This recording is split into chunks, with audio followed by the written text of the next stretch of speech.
You're listening to a 213 Productions podcast. Some of the names have been altered or edited out to protect the identities of those involved. Welcome back, everyone. You're sitting at the Tip Rail, a podcast about strip clubs, the gentleman's entertainment industry, and a whole bunch more. Sniffers Row. We're your hosts. Big Jon here, one of the hosts of the Tip Rail. I've got over 7 years experience in the strip club industry, another total of 15 to 16 years in security alone. So I got plenty of stories to bring to this here podcast. Dave here. I would say a quick recap from me and my history is about 2 years in strip clubs, about 2 years in other clubs, and a whole bunch of other different type of jobs, as well as many years of being a customer. Fantastic. What are we talking about today, gentlemen? What's up to you, big guy? We got all kinds of stuff we could go over. From the church ladies, couples, the freebies we got. Yeah, I forgot about going those. And getting ones, ice runs. We got stuff we could go on for days.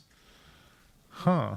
I vaguely What do you think the listeners want to hear us talk about? I mean, that's the more important thing. I think church ladies, but I mean, I could be wrong. All right. The church ladies is pretty funny. It is. Why don't you introduce and tell us a little bit about the church ladies? All right, the church ladies. We'd have, I don't remember what church they were from or anything like that, but they would come in and try to preach the gospel and try to save souls and all this stuff like that. I think it was more to, they would bring in treats, like stockpiles of cookies, brownies, cupcakes, whatever, and give it, and be like, oh, go ahead and give it to the girls. I think they were just trying to fatten up the girls so their husbands wouldn't like them and come home. But that's just me.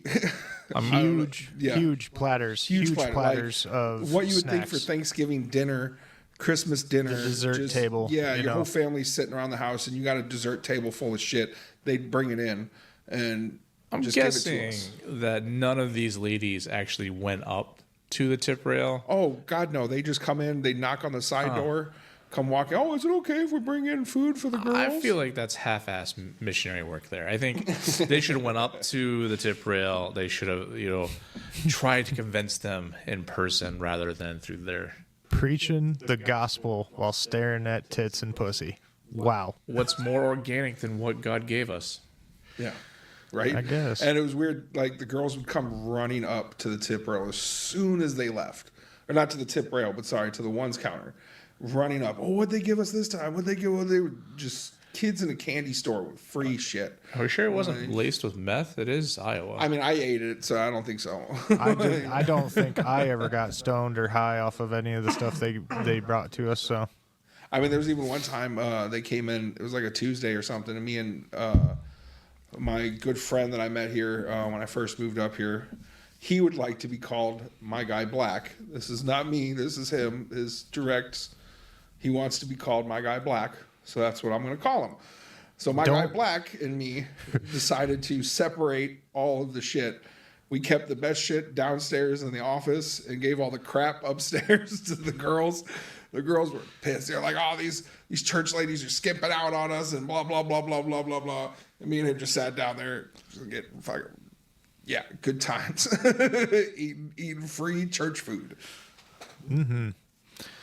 I remember they gave us like Christmas cards, but it was also, like the same idea. Like they bring the treats over and then they'd have like a little bless you, you're worth a lot, and, all the other good timey sayings from, the Gospels. Oh, yeah, they'd have that. They'd have like different Bible verses. They'd have like pamphlets of what they were doing that Sunday. Like, oh, come to church at, 9:30 and, that's when we start service and blah, blah, blah, blah, blah, blah. It's like it's Sunday at 9:30. I'm just going to sleep.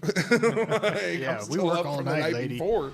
I'm not going to sit down in church. Yeah, we're some third shift motherfuckers over here, See, I don't even think it would be third shift because, I mean, shit, my day would start at 2 o'clock in the afternoon and go till 6 in the morning. That's not third shift. Well, it's second and third, rounding around to fourth even. Right? Yeah, if there's any kind of after hours or anything. Shit. There has been a few of those. Yeah. So That is It another was- topic I do have in my list of topics is after-hour events. oh, okay. Yeah. But we can bring that up a different day. Whenever, you know. Yeah. We've got time. We've got plenty of time. I don't know. Dave, what you thinking? You look like you're lost in thought there. I was just thinking of an after situation that was, you know. Well, got I it. mean, No. yeah. We could save that for Tell, later. tell us, Dave. That's why we're here. No. I think we could wait. Oh, We could well, wait. okay then. We'll wait. John. John's got it. John's got the topic master today. okay. He's got the master list. All I don't know. I don't know what the fuck we're doing. We're just doing it. Okay, Doing we it can live. just- I mean, we could just stick along with that's a freebie. You know, we got free food. So we could just stick along. I have that as another topic is freebies shit that you've gotten because you worked at the strip club or because adjacently you gotten for free because of the people you knew who worked at the strip club. For sure. Yeah. I mean, that probably hits a little harder for me being in management. I got free tickets to Wells Fargo all the time. I got Oh, yes. Yeah, you had to deal going with, out to like- dinner for free, all that stuff with the radio people. Yeah, I was gonna say I forgot you had to do all the radio stuff.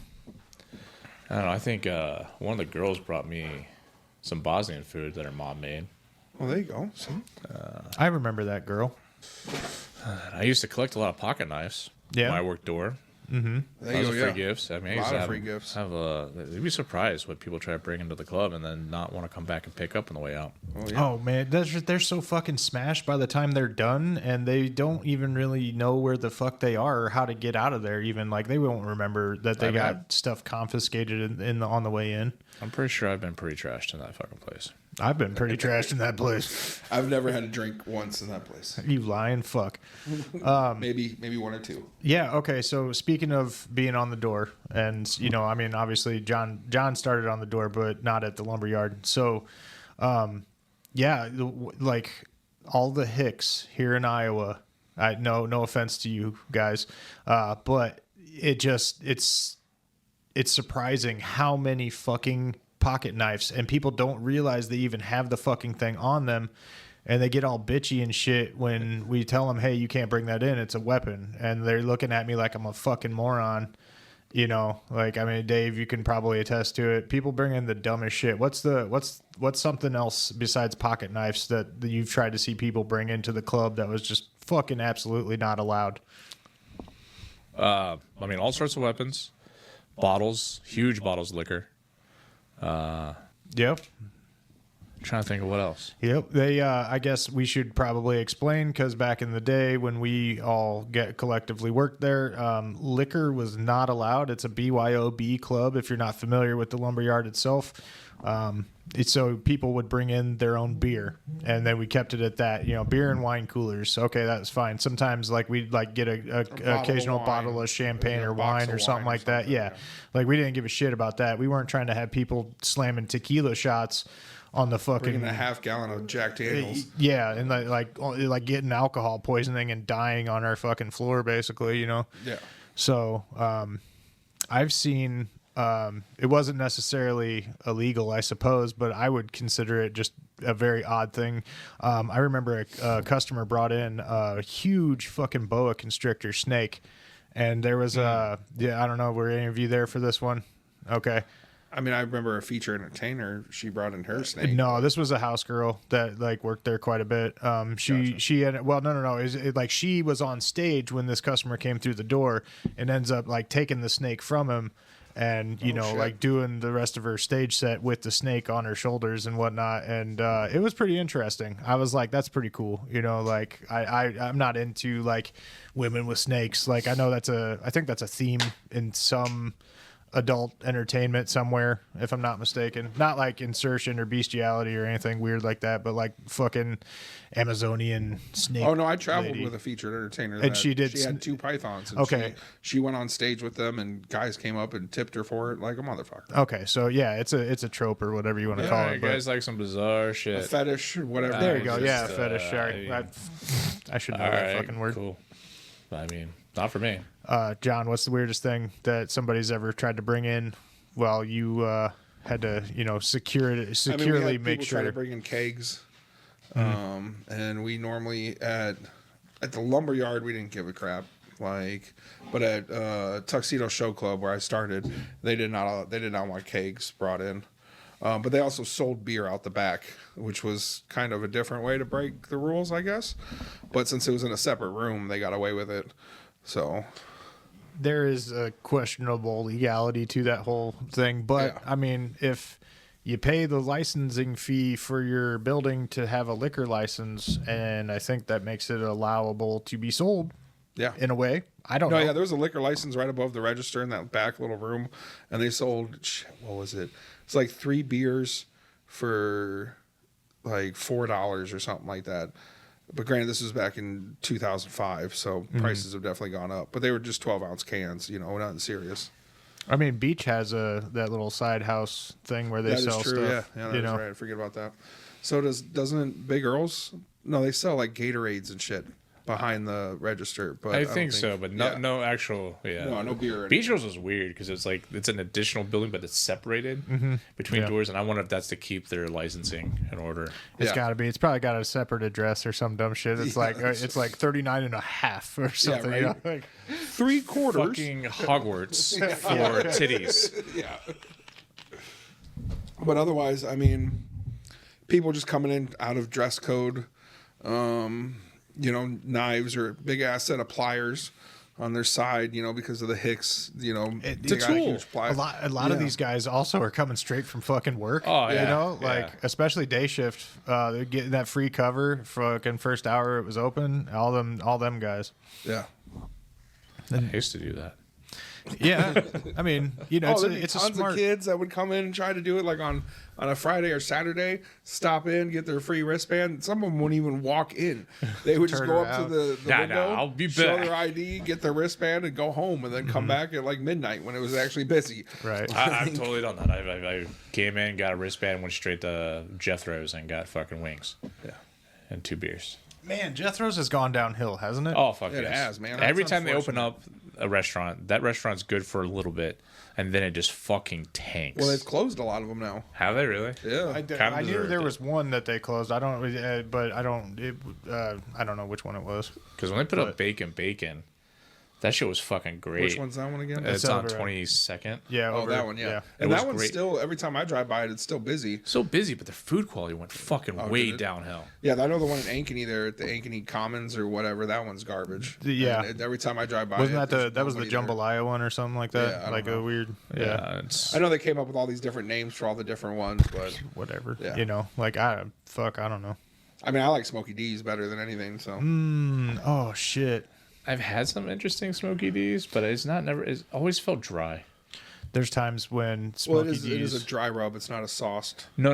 Like Yeah. someone like you like the brisket, and it always just Oh. seems like it's overcooked. But it could be just bad timing. Like most of the time, it's like during the winter when I do like a Christmas dinner. Like we used to get. okay. I could. If go- you're getting catering, yeah, it's a whole different. yeah. Like, Well, fuck me. no, it's not. But like, just go there sometime and just Yeah. personally get it. Like, What do they got that fucking potato casserole?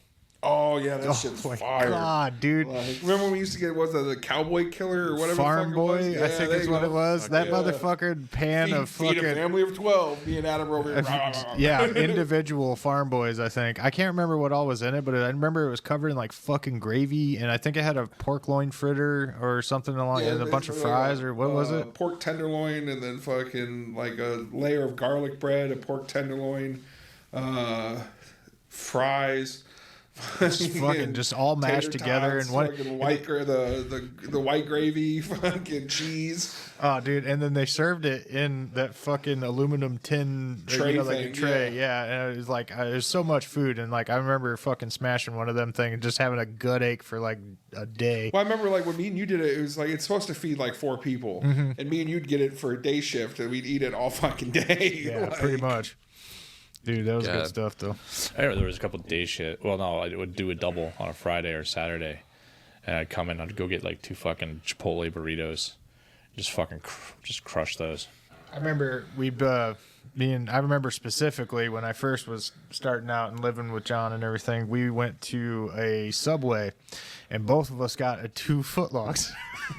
And then all of a sudden, we both got 2 footlong sandwiches because, fuck it, why not? And I remember I ate an entire one at the shop. We were in Subway, and then we went to work, and I think I ate the other one probably like another fucking hour later. And I don't remember if John ate both or not, but more than likely I was a hefty eater when I first got up here.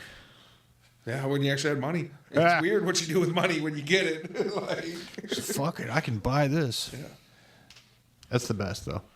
I can understand why people, chase after it so hard. So, I remember I don't know, was it you, one of you, or maybe your guy Black recommended, was it Montana Mike's? And then we had it, and then immediately the next fucking day it burned down. I do recall Montana Mike's burning to the ground. That place was a shithole. I never liked it. I didn't like it fire. Yeah. I think it was insurance. Anytime I got to-go food, it was always hard as a rock. Mm-hmm. And when I went in there, like, a couple times for radio meetings, and then I think I took a significant other in there at one time, and it was just garbage. It wasn't great. Yeah. I remember getting takeout once, and that was probably the only time, I think, because I did not like it at all. I remember, what other food did we fucking get when we worked there? Flavors. Oh, shit. Thai flavors. That was the first time I think I got exposed to actual Thai food was Thai flavors at the club. Yeah. Yeah, me too. What was that raccoon-looking girl that always got the Thai flavors? I remember who it is, but we can't, Raccoon. Help me out. She's got like really dark circle black makeup around her eyes, and so she always reminded me of a raccoon. Anyway, fake boobs. No, it don't matter. Gotcha. Okay. All right. She danced to American Head Charge. There you go. I don't know. Oh, okay. I think I know. Yeah, you know who I'm talking about. Yeah. Fucking, I can't remember her goddamn name though. But yeah, no, that was my first experience with Thai food was when I finally moved up to Des Moines. I don't ever remember there being a Thai place in the Quad Cities. It was all just Chinese food. Yeah, if there was a Thai place. And that's the thing is, like, right before I moved, I think that's when I finally realized that, there was, like, different sections of Chinese food, right? Like, like there was Szechuan, no Korean barbecue back in the Quad Cities. Like, there was Hunan and, like, Szechuan and fucking things like that. And I didn't realize that. I didn't know what the fuck pho was. Oh, dude, that's the like, bomb I still now, don't know though. what it is. Pho is fucking amazing. Oh, sorry, pho. Pho. Fucking. Fee Fi fo foam. Pho, whatever. It's delicious. But it's fucking delicious. Soup. It's like soup with noodles. And I'm pretty sure that's meat. Vietnamese, not. Yeah, it's Vietnamese, I think. But it's fucking awesome. I didn't know there was a difference in Vietnamese food versus just regular old Chinese food. There's that whole sea. That's because Southeast Asia area. I just figured they all ate the same shit, and I know the Chinese food that we have in America is real Chinese food. Yeah, it's cheap doctor work, but it's. You're not gonna go over there and get no orange chicken. No, you might get deer penis, but you're not gonna get fucking orange chicken. Oh man! I mean, give me some 3 penis wine any day. Remember, what is it? Fucking well, was it Bonanza up here or Ponderosa? Oh, it was Bonanza, was it? Yeah, the one that because like right there on the corner. Yeah, that fucking place. Oh man, I miss going there. Oh, and fuck, that just reminds me of Ryan's Steakhouse. I miss fucking Ryan's. Fuck. Did this go from being about titties to about fatties? We just take. We'll take. There's the food no part other. of it, There's no other better buffet than Bishop's Buffet at South Park Mall, Moline, Illinois. Me, when I was in high school, all the offensive linemen would go there every Thursday night and just fucking pig out the night before Friday and fucking just destroy that buffet. Yep. Man, I think for me, I was living on the East Coast at this time when I was a kid growing up, and we used to drive from Maryland into West Virginia, and they had, West Virginia, Manassas. I can't remember the place, but it was like a Westland Sizzler that was fucking 5 times the size of a regular Sizzler. Oh wow! And it had like just everything. I used to go fucking just plates of just grilled chicken breast, fucking whole potato wedges, and like just nice multiple times, and just eat a fucking lot of food. I know I sent Dave a message about it, but John, did you know on the south side there is a Mexican buffet? Really? Yeah, it's out by the airport on Army Post Road. So we're gonna have to go fucking peep that one out. Yeah, definitely. Let's wrap it back together though. We were so we went on about food around the club and in the club. The other thing I was gonna say, we used to get like Jason's Deli delivered, right? Yeah, sure. I remember that was also the first time I had one of those big ass fucking potatoes. Yeah, those fucking potatoes. Did they have the Jimmy John's wouldn't deliver? Was it Jimmy John's wouldn't? No, because we were too far away from the Ankeny store, and then we were too far away from the one that used to be on 14th Street down there by the Capitol building. Oh, okay. So yeah, we were just perfectly too far away from the two by us that we could never get Jimmy John's delivered. That's bullshit. Yeah, bullshit. I even They offered also the seem dude like- like, I'll give you an extra $20 tip. You know, like, and he's like, oh sorry man, you can't put it in the computer. Blah blah blah. Yeah, it seems like Kind that of would like be how. Sorry, go ahead. No, you're good. Go ahead. Does it say kind of like how Rock Island Happy Joe's wouldn't deliver below the hill? We did. We delivered below the hill. Oh, Just, did you? Just not to certain areas below the hill. Yeah. It wasn't we delivered like it was like like 12th 7th Street to 7th or 9th Street. 12th? We didn't deliver Anything but it was past from this that. point to this avenue. Like it was a squared area in Rock Island that we didn't deliver to. For good reasons, just like we didn't deliver to what was that, Turnkey Apartments? Yep. Because it was one way in, one way out. There was no secondary exit. That is that's not a good situation to be in. I'm pretty sure. No, exactly. No, we can talk about Turnkey Apartments a different day. Like, That's the Rock Island episode. yeah, right. All right, everybody, get those dollars out, down, and ready to party because we got plenty in store for you here on the Tip Rail. Like and follow us on all the social medias for the most up-to-date info about this show. You can get in contact with us too. The Tip Rail Podcast at gmail.com. And now back to the show. All right, bring it back to the strip club. What do you got? Well, we were on the Freebies and at the door. All the things we've eaten inside of the club. We didn't say all the stuff we've eaten inside the club. Like, John be like, I've eaten a few vertical smiles inside that place. He's got a manuscript that just rolls and just hits the ground. I was going to say, it'd be like last time where he's like, in the balcony, in the closet, in the VIP booth. Hey, man, at least I wasn't that couple that did it in the mop sink. I mean, hey, kudos to them for being that creative, I suppose, or exhibitionist. I don't know what it is, but Or just being that fucking horny. fucking what other what freebies and shit. It's the freebie episode, huh? I mean, had we like got from the God, I can't remember his name right now, but the guy who sold food outside did the gyros and the fucking shish kebabs. I'd always get free food from him. Shit was good. he never gave me sometimes anything it- for free, but No? he had some. He had Well, I some mean, I knew him employees. from back in Davenport. Like, we brought him from Davenport to Des Moines. Oh, no shit. To do the same shit. Yeah. Oh, like, yeah. fuck, dude. That's awesome because he's got a real food truck and everything, and he goes down to like all the different festivals and No, stuff. I see him instead of- every when I go down to the farmer's market. I see him down there, and he still gives me free shit. That's fucking awesome. Yeah. That dude's the shit. I did like him a lot. He was cool as fuck when he Yeah. came inside, when he was, closing up or whatever was happening with his little booth up front. But I Yeah, remember you give out free food. he had he did end up giving free dude now. Yeah, at the end of the night, like There's a lot of memories that yeah, get you lost. come in Sorry. with like it wasn't. Sometimes it wasn't a lot. It was like 2 or 3 shish kebabs or whatever. But sometimes it'd be 10, 15 shish kebabs. You'd come in and hand them out to everybody. You know, like. And the girls would want to, they get fucking hungry from flipping into Oh, that was the best. It's like it's busy as shit at like 2 or 3 in the morning, and like a girl's like, "Hey, go buy me a euro."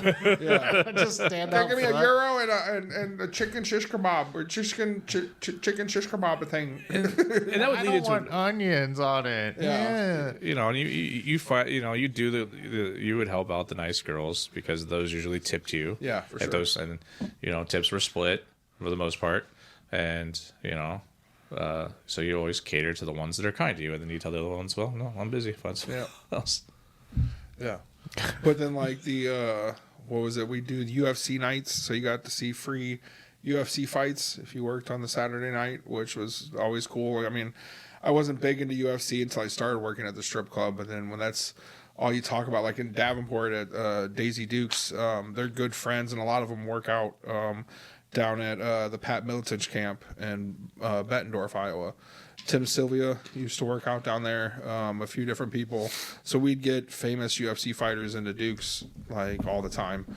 I think I'm in the Daisy Dukes once. Yeah. Nice. I was there a lot.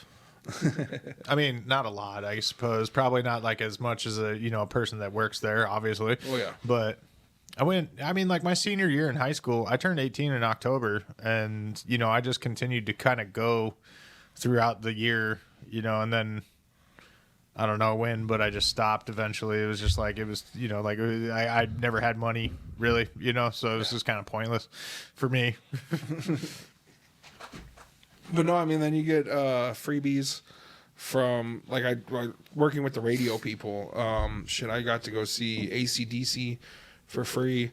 I got to go see who else? There was another big Red Hot Chili Peppers for free. A whole bunch of different hockey and arena football shit for free. Because they had those booths. You got to milk the udders, didn't you? Oh yeah, dude. I mean, shit, we were paying $65,000 a year for radio ads. No, that makes sense. So yeah, they gave us free shit. Damn, and is they that would just much? ask. Oh yeah. Oh, advertising's fucking expensive. Yeah. I never they got built to. the advertisement. It was their people making the voiceovers. It was their production people putting it together. They were putting it on air. So yeah, they charged for that shit. They were really popular commercials, though. I know that for fucking yeah. sure. Dude, that's how I kind of signaled the decline, in my opinion, of how things were going at that. It was that the radio ads kind of stopped. It seemed like. Well, they had to cut cost. You have to cut cost at some point. Yeah, and it's just like spending. I mean, my last year there, we did 1.6 million in the year. Oh. So I mean, and you're taking, say it's 65,000 off of the 1.6. And then you got to pay property taxes. You got to pay fucking gas and electric. You got to pay fucking employees. You got to pay. Yeah.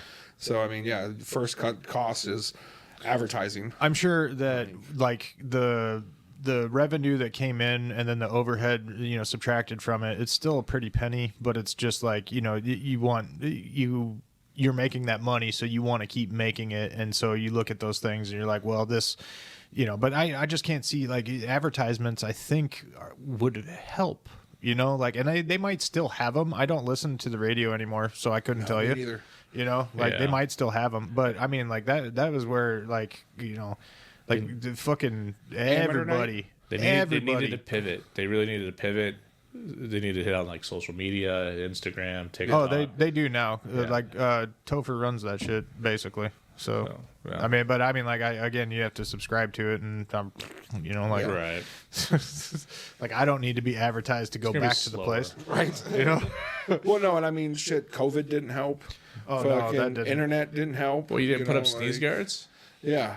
I don't even know how they survived that shit. They were closed for 2 weeks, and then after that, it just was like back to whatever, there's no social distancing. Yeah, you can't social distance at a strip club. No, that's the point of it. Is like you're supposed to get up close and fucking personal, right? Yeah, right. Fuck.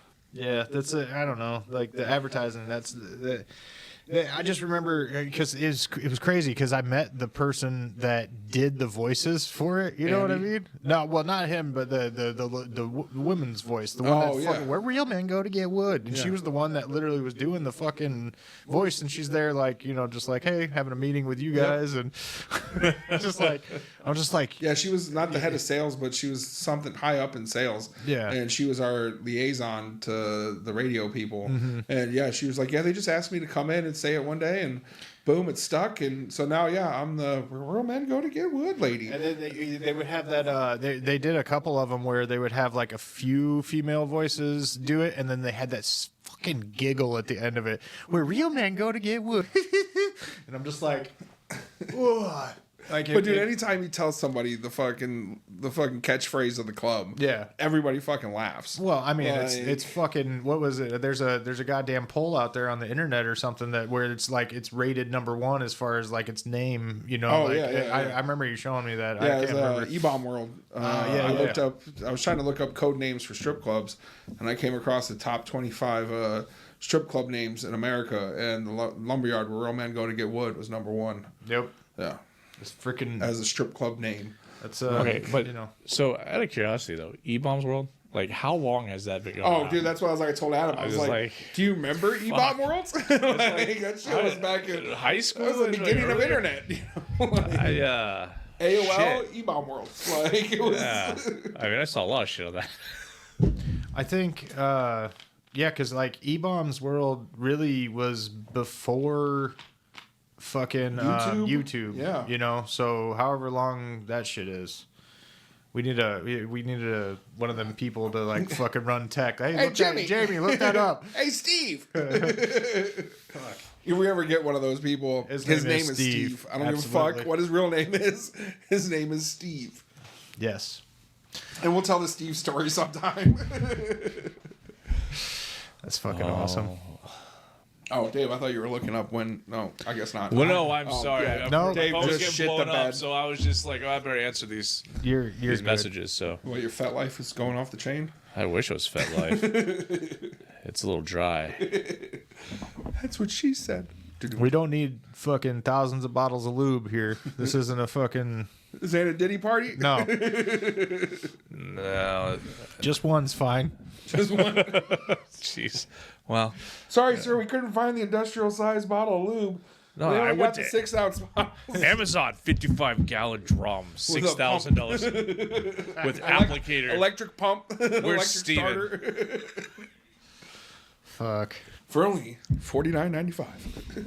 That was the other thing I was gonna say. Speaking of radio ads and all that whatnot, when I first started, when they had amateur night, fucking a radio DJ would fucking show up and they'd have the van was out front and it was blaring the fucking radio station and they're doing all these like live remotes from the fucking club to the fucking like airwaves and I thought that was the coolest shit. Like, because again, I was stuck on door for my first fucking year and a half of working there, and so like Friday night, man, like clockwork, motherfuckers show up at like 8 o'clock and fucking, you know, there it is. Like we're just the van's out front, the fucking sausages, whatever. Like Euro guys cooking over here, and fucking They'd have a little tent propped Yeah. up, giving freebies and shit away.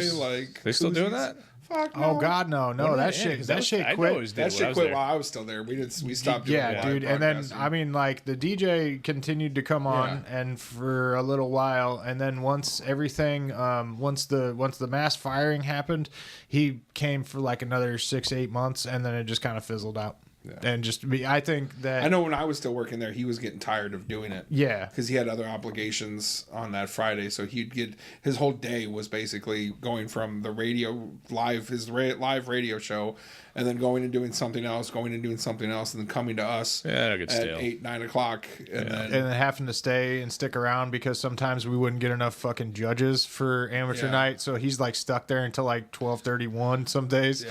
And it's like fuck, man, especially the times when we get like 10-15 girls trying to do amateur night. Yeah. And you know, like we have to go through each single one.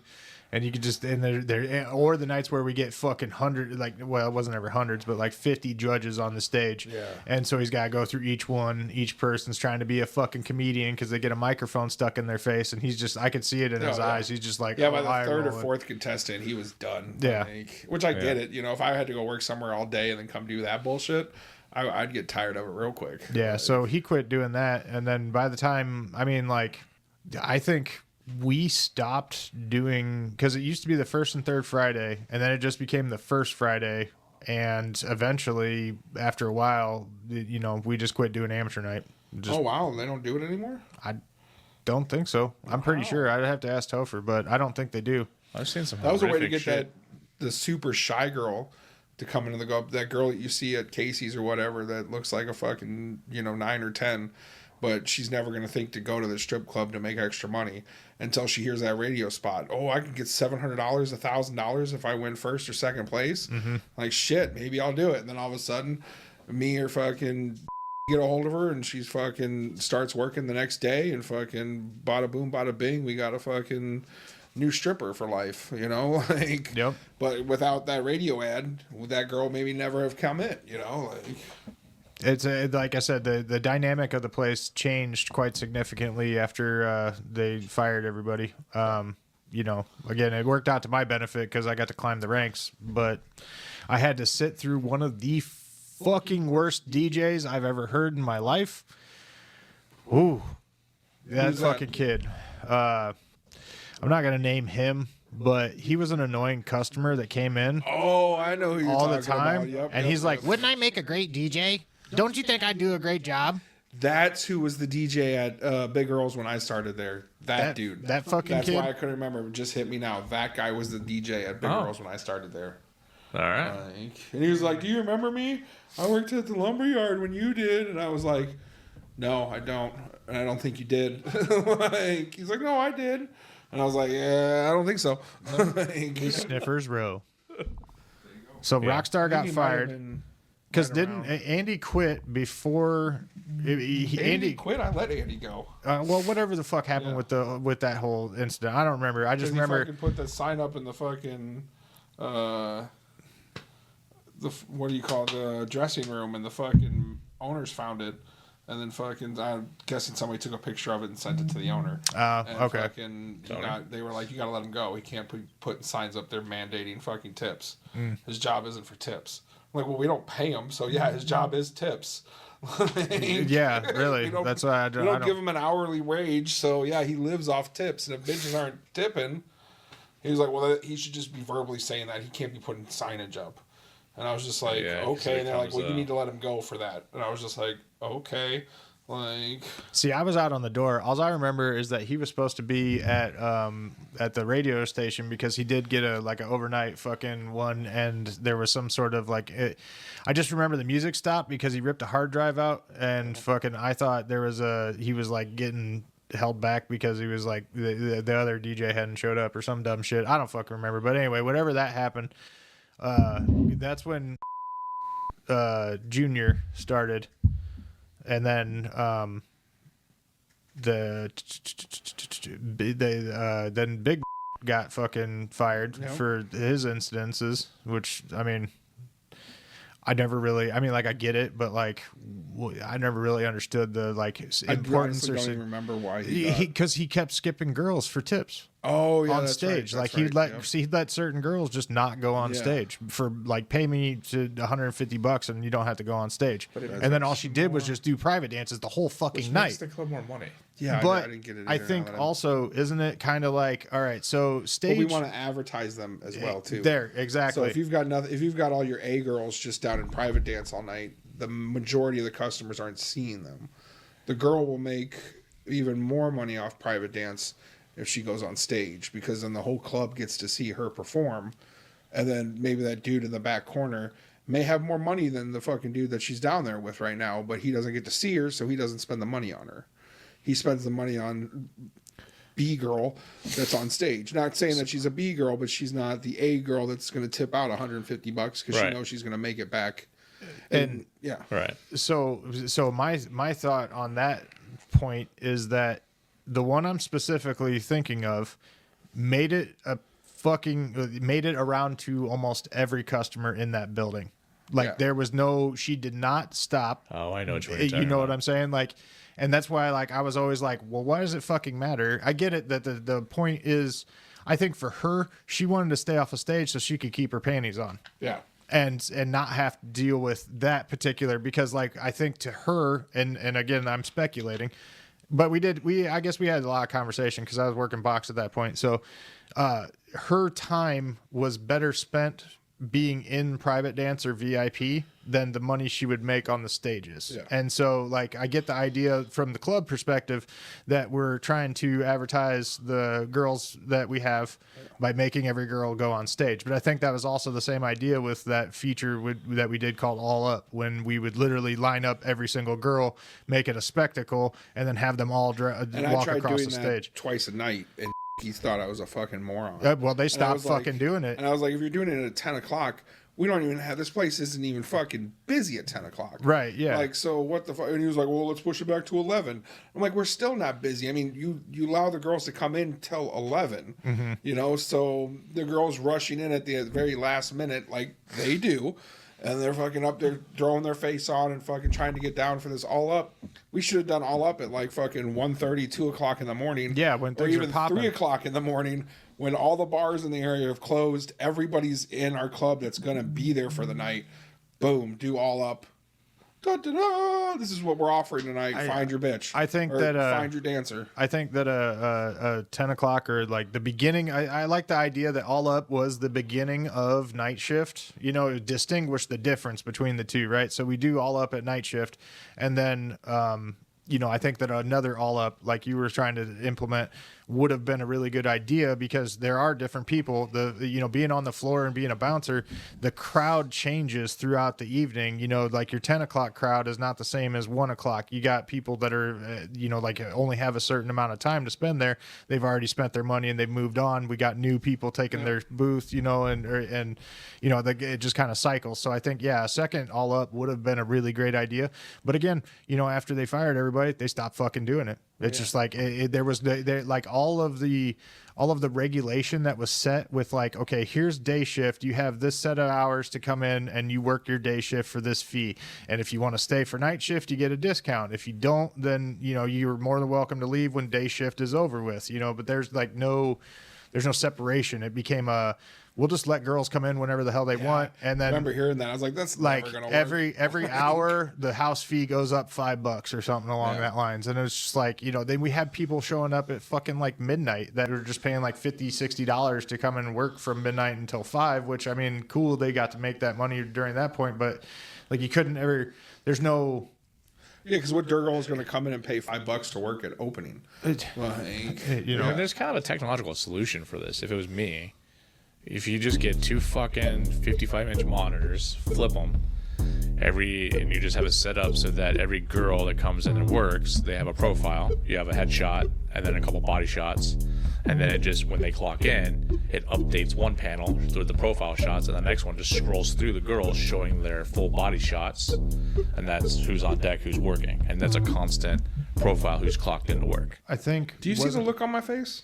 Yeah. Do you think I have any idea on how to fucking build a profile and put it on a flat screen? You can find someone. Exactly. That means that we're going to have to pay somebody. No, and they me weren't and even him trying to could- pay. Me and him can do it. You guys would have been like, I want some money for this shit. And I went up to the owners. Hey, they want some money for this shit. Well, guess what? They ain't getting no money. They get a fucking hourly rate, right? So I have them do it. Well, they're not going to do it. Oh, it's a possibility. I mean, it's a See, they solution. were all sorts cheap as. I know go they're around and cheap. Put that fucking club together. They're cheap ass bastards. Like, Oh yeah, I know. There's a lot of shit that's falling apart. yeah, Fucking Everything. place. that place should have been called the Zip Tie, not the fucking Lumberyard.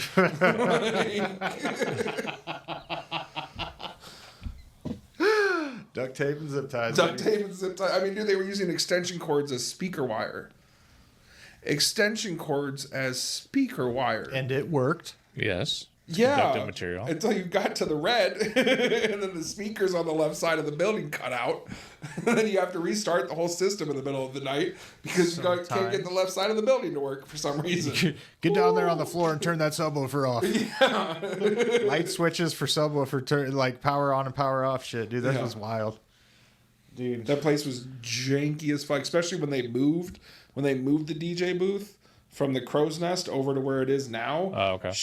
They didn't give a. They were cutting shit, rerunning wires. Like, that place is a fucking. And you think hell. you'd want to reinvest into it to make more money? I rewired an outlet in the Crow's Nest to a 220 volt outlet, and so they could have a tanning booth up there. Yeah. And I got paid to do that. That was cool, but I mean, like, you know, I don't know if the tanning booth still works or not, but it worked when I was there. At Duke's, when I worked at Duke's, there was a tanning bed. They had a second bathroom downstairs, and inside there was a stand-up tanning bed. Yeah. Yeah, at Duke's when I worked there. That's what it was a stand-up one. I remember, you know, I don't know. I think it got used a lot, and it was weird because, like, when you were on the floor and looking up at the crow's nest, and somebody turned it on, and the whole thing just started glowing. Yeah, and humming and shit. And I always thought, I was some like, weird feedback over here. I always thought, you know, I was like, I hope that this doesn't cause a fucking fire, to be honest. Like, but you know, The place was timbered, go straight up. It was nothing but mold and fucking shitty wood paneling.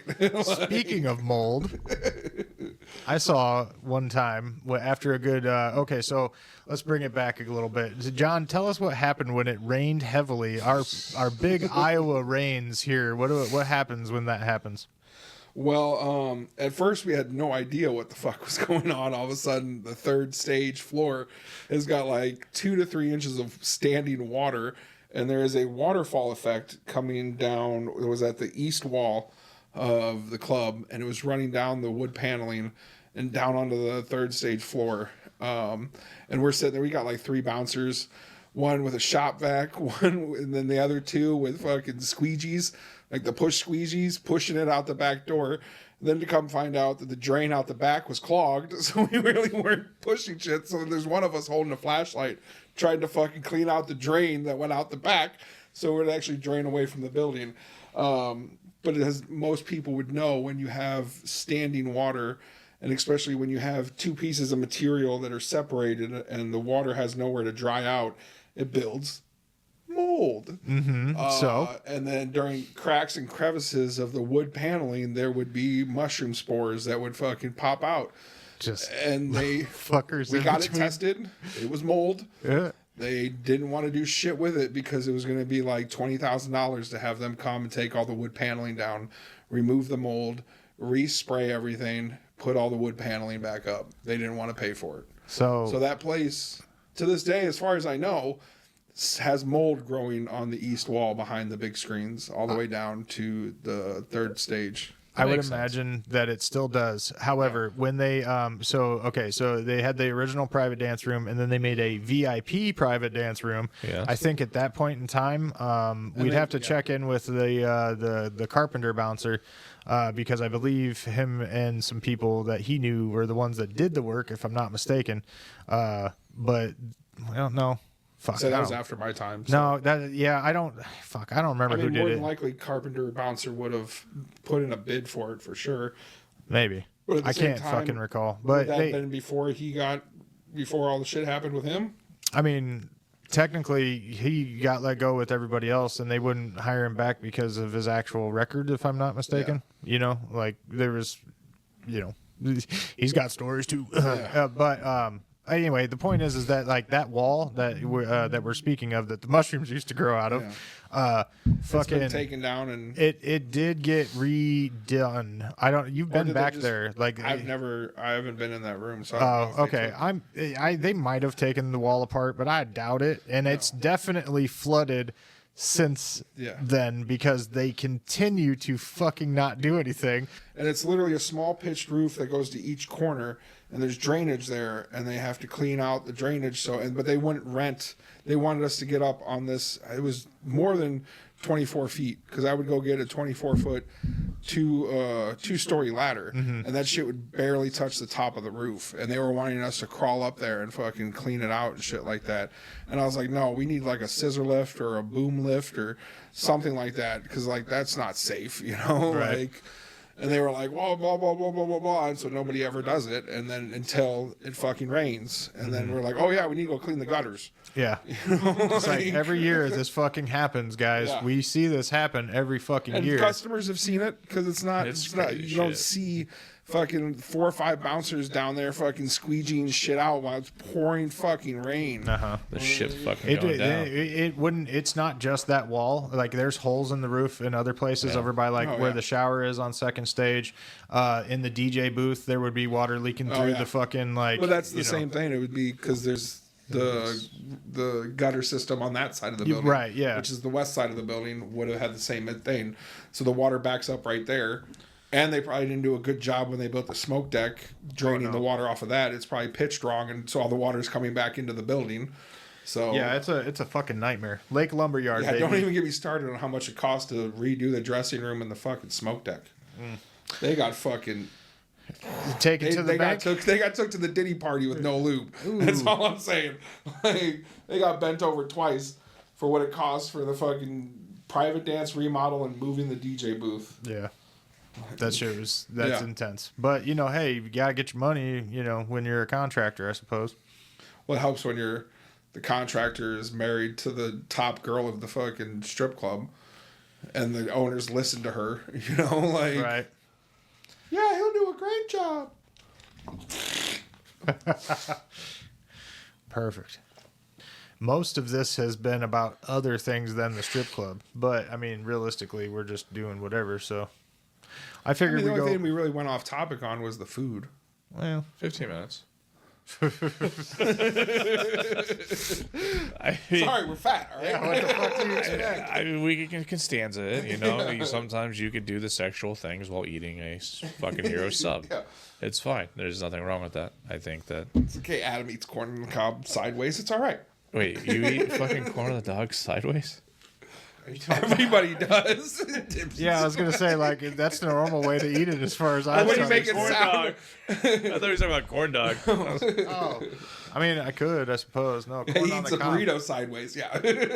Yeah, like I eat a burrito like it's a fucking. Is that a work? Wow. Typewriter. The last burrito, I fucking smothered that shit and then just used a fork and knife. But yeah, Oh, don't get me going. I'm hungry right now, bro. Sniffers row. Do you want to break into the can guy? Yeah, I mean, yeah, we can. Let's rant about the can guy. Okay. can guy. What is I forgot. Can Joe? Guy. Yeah, Joe. Joe. Can guy Joe, the fucking. So Blow by Joe. All right, let's So go. at first at Duke's, we recycle the cans. Like, so BYOB, bring your own beer. We would take, as bouncers, we'd pick the cans up from the table. If they were full, we'd try to pour them out. Most of the time we didn't give a fuck. We just threw them in the garbage. Then at Duke's, me and the manager collected all the cans, and we took them and we had them in a locked cage out back. And twice a year, we would take them to recycling, and he would take half the check and I would take half the check. And then, so that's how we split the money. It was basically me and the manager would get paid. We came up to Des Moines. They didn't want to build a caged in area where we could store the cans. Okay. So then they were like, well, this other guy used to come in from the previous management. His name's Joe. And he would take all the cans throughout the night. He'd take them and put them in his pickup truck and take them home. Yeah, I remember him walking around. Yeah. Doing his shit. But he was just, if you would, tall, thinnish, kind of, you would consider meth head, fucking idle person. Yeah, the myth He's physique. very, very, very slender. Very slender, very skinny, very weird. He would like to sit at the one end of the fucking stage and just fucking mean mug the girl on stage. And let's get this right. Oh, So, he would show up At about 2 o'clock in the morning, 3 to 4 hours before the fucking place closes, and we need him to actually collect the cans and get the fuck out of there. And he would try to. But he also had his own key, so he could stay later than all of us. Yeah. And do his job. He didn't have to show up 3 hours before the club closed. No, he literally He was just came- trying to see some free titties. Just came to be a creeper for a while. And I mean, there's. I get it, understandably. There's an allure to seeing fucking naked girls everywhere and whatnot. But, he would literally. You're not wrong, John. He would mean mug and, just fucking stare at people. And just, in general, there was lots of times where I remember girls were just kind of like, he's creeping me out. Can you tell him to go somewhere else? And I'm just like, he's the can guy. He picks up the cans. Sorry. Sorry. There's other people oogling you too. And it's only him that bothers you, which I get it. He's fucking weird. But, he would walk around. So you got a guy who comes up and he's got a stack full of money. He throws the money up on stage, makes it rain, and some money falls on the floor. This motherfucking can guy would be right there picking the money up off the floor and not giving it to the dancer. Just pile floor money, which don't get me wrong, as a bouncer, that's legit. Floor money's floor money. Once it hits the concrete, it's mine. I don't give a shit unless she is standing over me watching me pick up the money. Floor money's mine. We had a saying. I don't know if John got to hear it often, but floor money is your money. Yes. That is you have landed on a miracle. There was even a fucking technique actually. If you noticed that there was money on the floor and you didn't want to alert the people that it may have dropped it, you come around and you grabbing cans off the fucking tip rail and shit like that, and you step on that fucking dollar, and then you scoot scoot your motherfucking foot over into a different area, and then all of a sudden adjust your sock and pick up the dollar. You know what I mean? So it'd be 20s. It'd be that's what I'm saying. Sometimes a person just pulls the money out. $100 bill sometimes. You know what I'm saying? There's floor fucking scores all day long in that fucking place. It was the best, dude. So, but yeah, Yeah. Joe, And then Joe's he's, ass, thieving ass Joe. I remember Even after fucking. we had a bouncer closet. It was also where we kept like cleaning supplies, and where we kept like when a person brings in the 12-pack, they only drank eight extra beer. beers, and we keep the 4. We put extra beers in there to sell later on at night. This guy would just come in there and steal the cans. We didn't sell. We gave them away for tips. Sorry, thank you for that. Just to clarify. There we go. So yeah, he'd steal that. He'd go through people's coats and steal shit out of their coats. Dude probably fucking picked up like dancer jewelry and shit like that to like try and pawn and whatnot. Oh, I don't for know. sure. Dude, I Like, remember. we had to tell him at one point he wasn't allowed to go upstairs because there's no cans upstairs. Like you're not actually an employee of this place. Like, You are lucky that we let you get a chunk of change. he's lucky I didn't have a pickup. If I had a pickup, that motherfucker wouldn't be here. Like, You had the Durango. I'm not putting fucking 5-6 bags of wet ass fucking dripping cans in the back of my Durango. That's another thing. Oh, Jesus Oh yeah, Christ. cleaning out the recycling cans or even the garbage Just cans. the way that fucking that stale, gross beer fucking Yeasted, molded beer, it's the like- fucking worst. I would not drink beer for a long fucking time because of that place. Yeah. And now, obviously, but it's Joe. I remember. Okay, here's my favorite Joe story. Well, I mean, it's the speculation on it. Okay, you remember that urinal that was a pair of lips Oh yeah. that Yep. never got installed because it had like European or metric pipe fittings or something along that lines? And it was just sitting in the bouncer closet, and then the motherfucker just disappears out of one Sunday night, like into Monday. The next day, the fucking thing's just gone, and we're just like nobody knows where it's at. And apparently there's no sight of it on any of the camera system or anything. But like, yeah, I always suspected that Joe was the one that fucking stole that pair of lips. I got mean, he's fucking got keys, so- reamed for that fucking thing going missing. Like, and I was like, check. That's why we have cameras. Check the fucking cameras. And they were just they never gave me a reason why they couldn't check the cameras. Like, I don't know if it was like, because at some point, I can't remember how many gigs the camera system held, but at some point it would automatically reset itself. And if the Right. guy who's supposed to be watching them isn't saving the data, then there's no way for them to go back and look. And I'm guessing that's just, it was a miracle. He went in there on a Sunday night, the cameras reset, and when the camera reset, the whole system reset. And it was like a 15-minute wait where the system reset. So if he just happened to be in there and maybe walked into the office and saw that the camera system was down for some reason, he's like, well, now's my chance. You know, like, I can steal whatever I want. There is definitely some like, security flaws when it Oh, comes to running God, that so place. many security flaws running that place. Yeah. Too many weird people having keys. Yeah. I remember he'd get in the bouncer closet and we'd end up like walking in there behind him, and so he's like grabbing 3 or 4 beers and like trying to go to like get him to like give him away for tips. Oh, yeah, yeah. And then Yeah, he would stealing our he'd beers. steal our fucking money basically. Yeah. So we didn't really particularly like that guy, but the other thing, he's probably dead by now, man. Like realistically, Probably. like I remember his fucking he smoked so many fucking cigarettes. So many. And like by the time my career was over there, that dude sounded like he was and it was fucking god awful. Like he would I literally remember fucking his cough. Yeah. He had a fucking, like, that hole in your neck fucking person just fucking hacking up fucking tar straight out of their lungs fucking cough. It was horrible. Yeah, that was pretty gross. He did end up getting fired and let go because, technically speaking, a dancer complained to Chris that he was like harassing her or something along that lines, and they booted him. So, yep. Wow. But that's Good the in last I knew, and that was a while ago, as far as I'm aware. But I don't know what they do for cans now. Yeah. So, fuck that fucking guy. Yeah. It's called fuck Boy cans. Scouts. I mean, Boy Scouts usually doing something to drive. Yeah. Hey, can you imagine the Boy Scouts coming into the club and cleaning out No. cans? I'm just thinking, just have the father drive up with their truck and their makeshift Come fucking. on, sport. Let's go trailer. see what's going on at the titty bar. This is how I met your mom. Yeah. I mean, a lot of connections were made in that place. Yeah. A lot of people thought they had connections with the dancers. I always Yeah. found that to be fun. Yeah. Good old regulars. Yeah, the regulars. Yeah, there's a particular regular I recall had given the dancer the keys to his car, and she had gotten let go that night, and she took off in his car, and he just stood there like, well, she's coming back, you know, that's my girlfriend, and like we just had to sit there, and I tried to like break it to him as easily as possible, but I'm just kind of like, yo, dude, like, you know, you shouldn't have done that. That's a bad idea. Like, you know, who knows where she's at right now.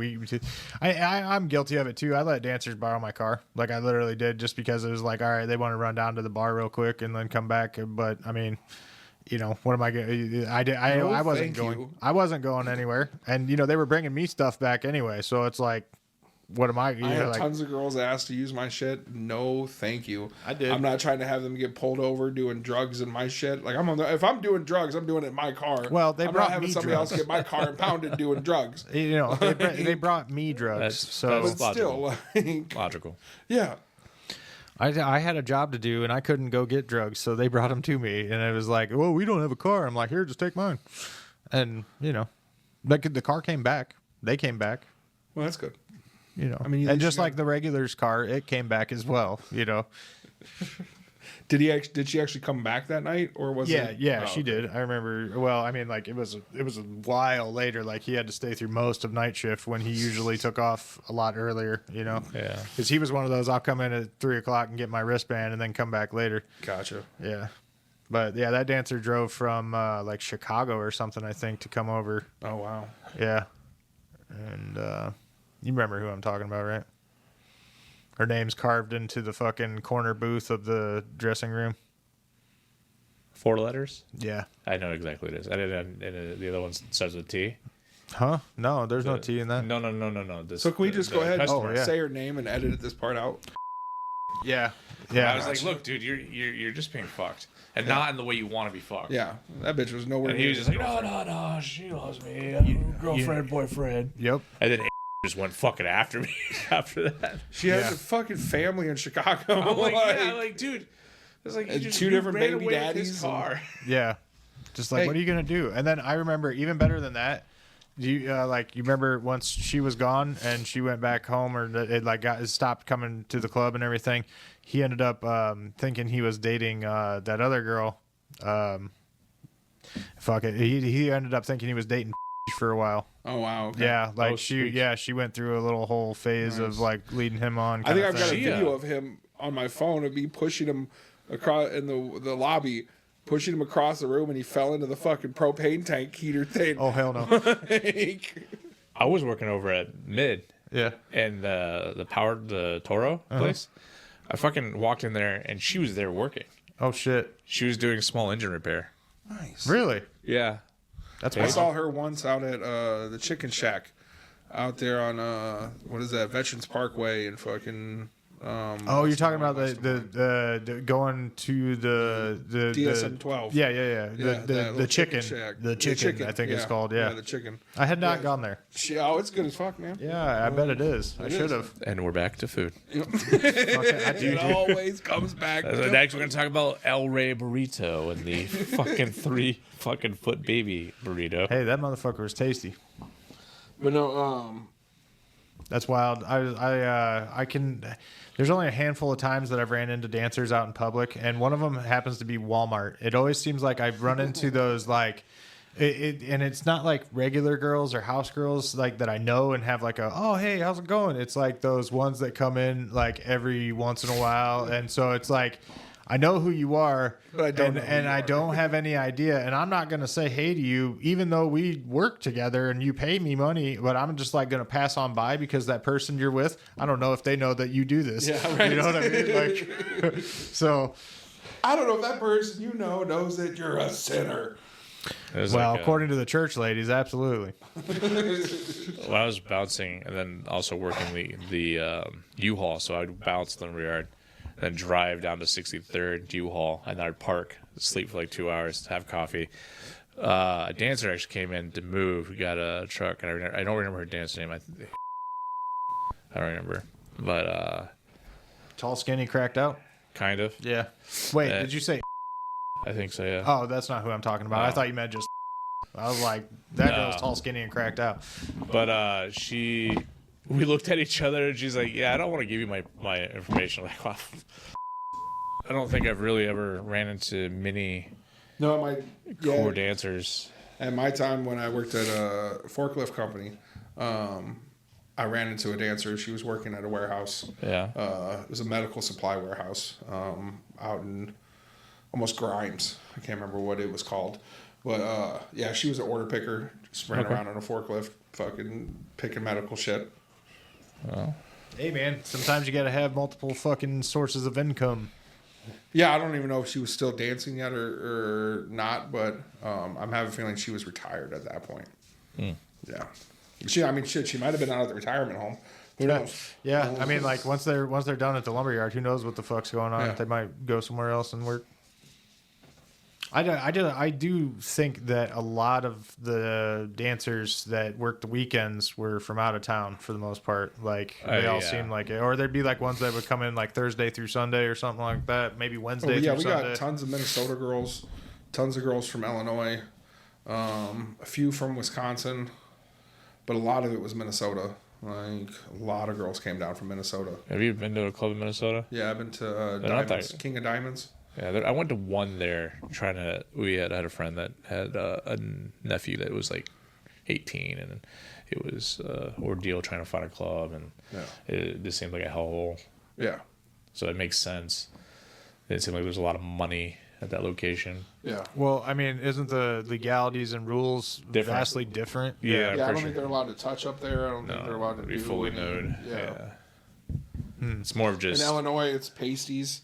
Like, so you can't have full nude in Illinois, you know, like, at least back in Well, I my was gonna say time. the body shop was full nude, wasn't it? No, it's pasties.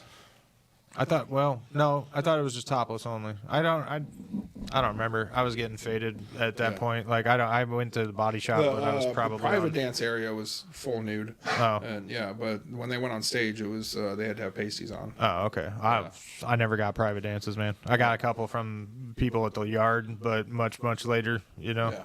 Interesting. Yeah, that I would say like people were definitely when they came from out of town, like I remember as the front door, like we'd have this group of like guys like would come into Des Moines from like Missouri or some shit, and they were just like, "This is the fucking best. We love it here." Because like I guess it was a much more lenient set of rules. Like you buy the private dance and like you could touch boobs and like that wasn't allowed in other places. And I had no real experience with anywhere else, so it's like whatever. Yeah, a lot of places you got to keep your hand. Most places will tell you to like almost sit on your hands or tuck them to the side. Right. You'll have the girls that are like super anal about it. Like if you try to bring your hands up, they'll tell you no, keep them down. Bouncers will tell you before the private dance even starts, like, hey, this is a no touch club. She's gonna sit on you. She's gonna touch you, but you can't touch her. Like, and then you got the lumberyard where it was basically no penetration and you're good. Yeah, for the most part. I remember as long as the dancer was okay with it, you could squeeze nipples, you could fucking slap asses, you could fucking no get mouth, into the cracks, no penetration, crevices. and no fucking mouth. That was like most of the. Well, that's fucking, penetration. You're penetrating the mouth. All right. Well, I don't. When I or think of kissing, penetration, it's sure as Well, fuck. yeah, is yeah. Yeah. Well, I mean, anyway, shit. There's multiple times I went to strip clubs here in Iowa and got to suck on some titties. Like even at my lumberyard, I got to suck on some titties in the private dance. Like it's what the girls okay with. The girl's okay with. Yeah, but if I was watching private dance and I saw a girl let a dude put his mouth on her, like I would stop it because like then what would end up happening is that other dancers would see it. They'd be like, well, then now that guy thinks he can do that shit and I'm not having him do that shit to me. And so it's like I had to keep a level of like fairness across the board, So in my rule set necessarily, if I didn't see it, I guess I couldn't really do shit about it. But like if I was catching the shit, I'd always fucking like go in there and be like, hey, knock it the fuck off, But I get you right. If the girl's comfortable with it and she's letting you do it for money, I mean, like that's kind of the I've had that's girls the without point even of it. questioning slide their hand up my fucking cargo pants and fucking start tickling my balls, and I didn't ask for it. Right. Okay. You know, like I've been in private VIP dances, and the girl just goes right through the zipper and starts stroking it. I didn't ask for it. Right. You know, like there are girls out there that are whores. You know, like who Sex honestly, workers. Like you'll get the dancer who says, no, I don't get turned on by this. This is just I'm just getting it for money and blah blah blah blah blah. But then you got the dancer who's actually into sex and likes sex and is using it almost to get off on herself or to use these happenings later on at night so she can double click her mouse. Like, so there's girls that get off on touching guys just as much as there's guys getting off on touching girls. That's true. That's true. Yeah, you know. I'd say Different strokes for different folks. Yeah. I'd say my experience with a lot of the you know, again, I have this more personal relationship, I feel like, because you were a boss, John. So it's like, you know, they feared you. I had to stand there and directly communicate with a lot of them while I was box and while I was DJ. And so, like, I got to just kind of know a lot more about these people. They just feel like they could just talk and tell me whatever the fuck. And so, you know, I think the majority of people that I knew, at least if they were trying, maybe they were flying under the fucking radar, but they were not doing like extracurriculars, any of that shit, you know, so. But I mean, like, to each their own. Again, I always tried to stop that because I felt like, especially in the beginning, like, you know, we were running a strict, you know, this is a gentleman's club, not a fucking sex house. So I always like took that as a weird, like, well, I don't know badge if of this pride is or something. 100% I don't know. true, but this is what I was told, is that in Iowa, if you have a computer system and you have W-2 employees and they're clocked into that computer system, and if they do a prostitution sting, that everybody who's clocked into that computer system goes to jail for prostitution. Right, and that's what I had heard. So that's all the bouncers, that's the door girls, that's the dancers. So I kept it because I didn't want my mom to see my name in a fucking newspaper as a fucking hierarchy at a fucking brothel. Right. You know, like, because they would have whatever. labeled like you and the DJ and whatever, like all the management being like pimp, you know, like type status. And, you know, I'm sure that there's, then So they would start. I tried to run it strict, which way you were running it strict. Right, know, yeah, because I was following your and, lead. you know, So. like the sex acts that I got at the strip club, a lot of them weren't at Duke's or at the Lumberyard while I was managing or anything like that. It wasn't no quid pro quo or anything like that. It was just, I'd go there on a fucking, my night off, like with my guy Black. We'd have Wednesdays and Thursdays. We'd go downtown. We'd get drunk. We'd come in. I'd get a private dance. Shit would happen, you know? Like, it wasn't anything like quid pro quo, touch my dick and you get this or anything, you know? Right. Like, Yeah. But yeah, shit happened. And then even at the body shop in Rock Island, there was a girl that I became good friends with, and our first 2 meetings was me putting my face in her tits, and the next one was us in private dance, and she's giving me a handy. Like, and I didn't ask for the handy, but she gave it to me, you know, like, and I'm not going to say no, you know, like. The additional package, the bonus package of the private dance. I mean, again, each girl's got their own way of dancing. Some follow a routine, some jerk you off. Right? Some keep it clean and some are just dirty. Like, and a lot of those traveling, back to the traveling dancer who comes down from Minnesota, you don't know if she's coming down because there's no work or she's been blacklisted up there because she does extra. You know, and there was plenty of girls that I would catch taking guys over to Motel 6 or whatever and catching them doing prostitutional work. Right. Yeah, and many pimp rings. But it was the dancers themselves getting pimped by other dancers. Yeah. I do. You'd have the recall that hierarchy Minnesota girl that would come down with 3 or 4 girls, and she would take a percentage of whatever the girls made that night. And, you know, like, she was a straight pimp, you know, like, and that's all it was. And they're probably got caught up in Minnesota too many times or wherever they're from and fucking have to move on. I always liked it when you see a dancer with a guy for like a long period of time, like in the back of the room and the couches or whatever, and then all of a sudden she's coming running up to the dressing room and he's leaving out the fucking front door, and then a few minutes later she's like, I'm gonna go on break, and I'm just like, oh really?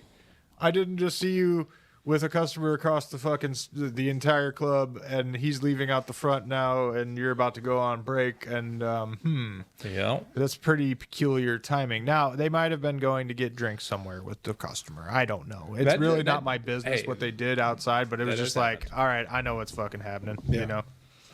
I've definitely, as a customer, gone drinking with Oh yeah. some of the girls. Fuck, dude. I remember when I first started, we went out to breakfast at Perkins and we caught a dancer with a fucking customer, and then she ended up getting fired. Yeah, that Perkins was pretty popular for after. That was my first. Like, we got done the first night I ever worked, and we were looking for places to go eat, and they were like, "Oh, there's a Perkins right down the way." I'm like, what the fuck is Perkins? Like, because me and fucking Porkchop grew up, we didn't have Perkins, we had Village Inn, but up here the Village Inns would close super early. Back home they would be open. Like, and so we went to Perkins. First, the fucking cinnamon roll, man. Back to food again. God damn it. Oh, dude. That little fucker's probably... Goddamn, they're so good. They'd take it out of the case, and then they would warm it up, and then you'd like put the dollop of fucking... Yeah, you get a little thing of butter. A little dollop of fucking... There's a lot of frosting. It was a quarter scoop of ice cream. I actually got one the other day. Me and the boys went to Perkins for breakfast, and I got one. Yeah. Is it okay? Oh, like nowadays? Yeah. Is it? Yeah. Okay. It's still legit. I haven't been there in a long time. I know my brother got some shit like from DoorDash from Perkins once, and he was like, "This is garbage." And I was like, "Yeah, it's because it sat in somebody's car for fucking 20 minutes on its way here." Like, duh. No, yeah. There's just some places that aren't good delivery. Yeah. Especially DoorDash.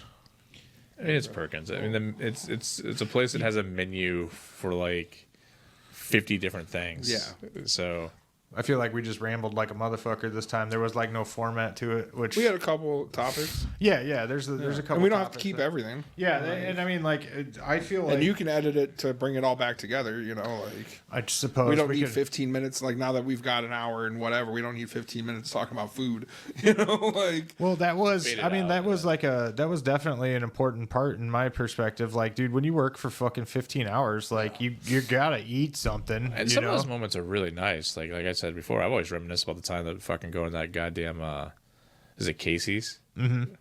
And getting like biscuits and gravy, just sitting in front of on the hood, just taking in the cool morning because there's nothing fucking going on. Or like we would get a fucking large breakfast pizza. Yeah. Go back to the apartment in Altoona and fucking destroy a large breakfast pizza. Oh yeah, definitely.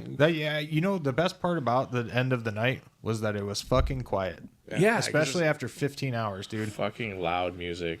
Yeah, we would travel to fucking Altoona with the fucking radio off, fucking depending on the time of year, windows down or fucking whatever, and just letting your brain fucking dump everything, you know. Like, it was a nice reprieve. Yeah. Mine. I definitely just like the calming morning happening. And like the sun starting to come up, because you know we would never fucking always we'd get out of there, like we close at 5, but like would we actually get out of there at 5? No, we had to count the money and fucking move all that shit around. So the earliest that somebody could get out would 5:30, 5:45. Yeah, somewhere near there. So most of the time it was 6. After 6, you know, like, and then by the time you're getting home, you're looking at 7:30, especially when I lived out in the boonies. Yeah, you know, like it was an hour and 10-minute drive. You know, like. But that just like no music, no thump, thump, like just the club, the sound of the club is just gone, and you're just like decompressing and having a fucking biscuit and gravy bowl or whatever the fuck from Casey's over in the parking lot. Now they got a Quick Star over there, and their food is fucking amazing. Fire. Fucking great. Fire. Nice. They have become my favorite gas station in the area. And they sell Faygo. Oh, yeah, Lord. I know. That's what I call it. I just call it the Faygo store. It sucks because at Silver Quick Liquor right here on 14th, they used to sell Faygo. Just found out they're going to stop serving it. Well, I think they sold that to be something else, didn't they? Did they? Wait, which one are you talking about? The one on Douglas? No, the one right here on Euclid, right across from the AutoZone and fucking. Okay, so Euclid, Douglas. Sorry, Euclid at this point. Yeah, here it's Euclid. Sorry, bro, it's your neck of the woods. It's Douglas. Whatever, it's the same fucking road. Yeah, I don't understand why it curves a little bit. It curves. That's why, like, because there's a Douglas Avenue right here. Yeah, it continues on. I think there's a like even over by where like Myrtle Hay and shit. I think there's still a Douglas. It's just like. It's not a main road anymore. I think once you get or still a Euclid. I'm sorry. Yeah. Well, because it curves there at MLK, the road literally goes over like that and then comes back. So that's why it goes to Douglas, and then Euclid keeps going straight through the The Veterans Hospital. Yeah, and then you got Lower and Upper Beaver Road. Well, I guess it's not Upper; it's just Beaver Avenue, and then Lower Beaver Avenue.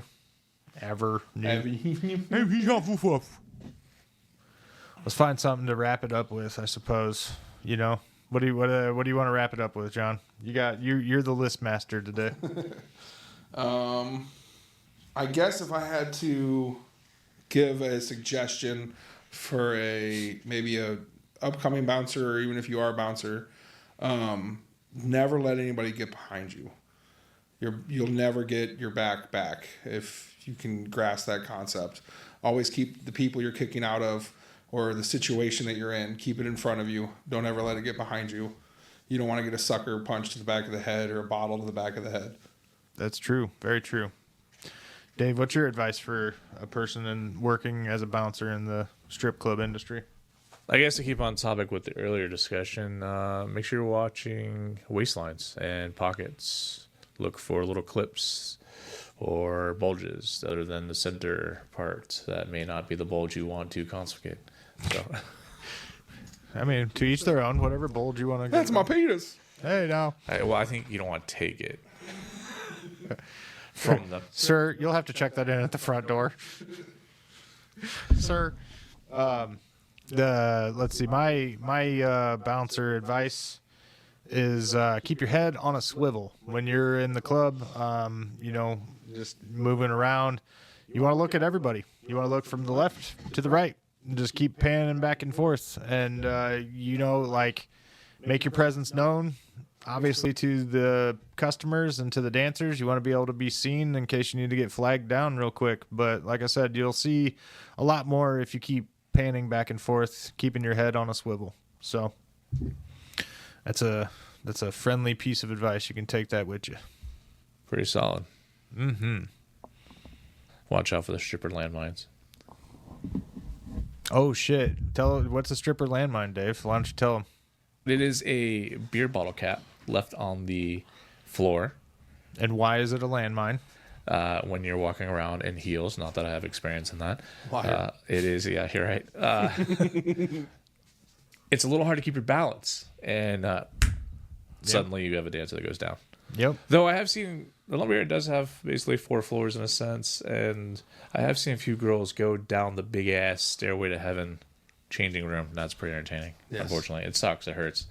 I have slid down a little bit, but it's I may or may not have. We cut that out of the last one. Oh. So we're gonna have to cut that out again on this one. I didn't want to admit to Hey, she assaulted me. Right, I get that. Tit for tat. Yeah, that's fine. It's equal rights, equal fights. There was a dancer that fucking was about to go down to do an hour VIP, and she actually, it's the same Minnesota pimp lady.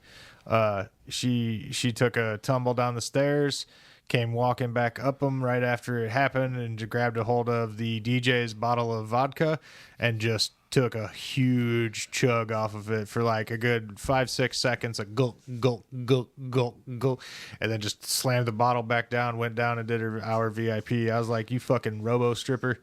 Like, all those stairs that led right down to the private dance, notorious for people falling down. Dancers, customers, or falling up the stairs even. Yeah, I saw so many people fall up the stairs, bust their fucking face on the shit. Good God, dude. I guess that's what alcohol does to your motor skills. It fucking impairs them quite significantly. So, The safest place to be? The tip rail. At the tip rail. That's exactly fucking right. You sit your ass down at the fucking tip rail, take a sniff, and lay your fucking dollars down. God damn it. You've been a great audience. We hope you come back and listen to us again.